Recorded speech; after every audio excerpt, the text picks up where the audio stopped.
quando o povo de Israel pediu um rei, aquilo fez Deus ficar aborrecido. E ele disse para Samuel: faça o que o povo diz, porque não te rejeitaram a ti, mas a mim, para que não seja rei sobre eles. Por quê? Deus pensava no futuro humanizar a sua liderança na pessoa de Jesus Cristo. Ali seria o modelo perfeito, o exemplo perfeito. Um homem guiado completamente, dirigido totalmente pelo Espírito de Deus. Isso é Cristo. Mas em Saul houve antecipação, deu problemas. No decorrer do tempo, Saul, que no começo foi ungido pelo Espírito de Deus, depois estava sendo atormentado por um demônio e deu muitos problemas. Então, Deus iria se humanizar em sua liderança na pessoa de Cristo. Quando falamos de ministérios, não estamos falando de homens, estamos falando de Deus no homem. Porque o homem não é pastor, o homem não é evangelista, o homem em si não é apóstolo ou profeta. Todos esses ministérios são Deus no homem. Desde o Velho Testamento, nós vemos esses 5 ministérios que Paulo cita em Efésios 4:11. Por exemplo, quando o homem caiu, Adão e Eva, e estavam ali perdidos, Deus foi atrás deles. Ali Deus estava sendo um evangelista em busca das almas perdidas.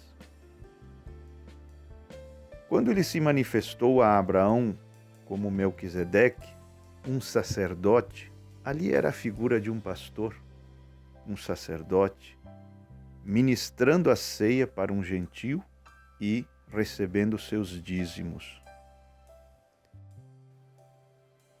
Quando estava na tenda com Abraão, dando as costas para a tenda, melhor, onde Sara estava, enquanto ele conversava com Abraão, discernindo os pensamentos do coração de Sara, ali era Deus como profeta. Então você vê que esses ministérios não são o homem, mas Deus. Deus evangelista, Deus apóstolo, Deus profeta.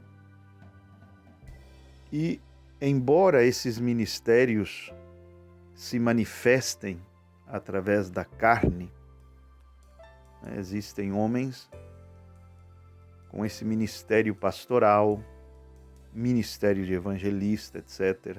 Ou seja, Deus se manifesta através desses homens de uma maneira muito especial. São 5 ministérios. Mas veja que sempre é Deus. Jesus disse para seus discípulos: convém que eu vá.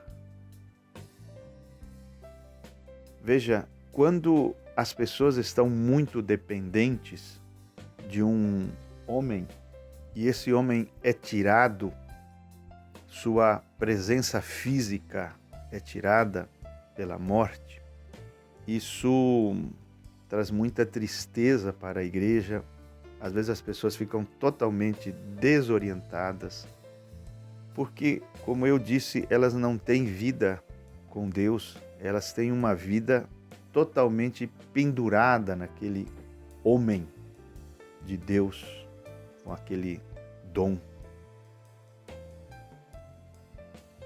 Mas a verdadeira liderança é a liderança do Espírito, não do homem. A liderança do homem é o nicolaísmo, que Deus aborrece, como ele disse no livro de Apocalipse. Liderança humana é aborrecida por Deus. Se é o homem que dirige, então não é Deus que dirige a igreja, e deveria ser Deus quem dirige a sua igreja, porque a igreja é dele. Sobre esta pedra edificarei a minha igreja, disse Jesus em Mateus 16. E a Pedro ele disse: apacenta minhas ovelhas. Não são nossas, são dele. A igreja não é nossa, é dele. As ovelhas não são nossas, são dele. Mas por que existem homens? Porque esses homens, eles têm dons que são Deus neles, pastoreando, pregando, estabelecendo igrejas, ensinando como mestre e assim sucessivamente. Mas quando uma igreja é apacentada por Deus e não pelo homem, ela não sofre muito, vamos dizer assim, um grande baque quando aquela presença física é removida pela morte. Agora sim, acabou tudo para mim porque o pastor tal morreu. Não sei o que fazer. Você se apoiava muito nele. E não tinha vida com Deus, você não tinha comunhão com Deus, não sabia caminhar com as próprias pernas. Deu problema quando essa pessoa, da qual você era muito dependente, faleceu.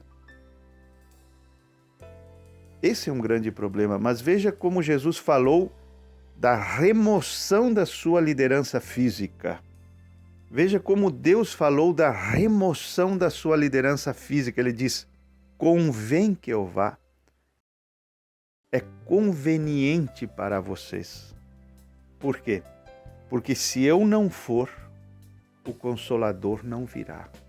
Veja a importância que ele deu para Deus no povo, mais do que Deus do lado de fora, em carne. É lógico que cada manifestação divina tem um propósito, né? Deus em carne, ele pode fazer coisas que Deus em espírito não pode, como, por exemplo, morrer. O espírito não tem sangue. Deus teria que se tornar um homem de carne e sangue para podermos ter o Calvário e a salvação e o perdão dos nossos pecados. Agora, como Deus valoriza mais estar dentro do seu povo para guiá-lo do que do lado de fora. Ele diz: convém, é conveniente para vocês, vai ser melhor assim. Quero que você pense nisso com profundidade neste dia.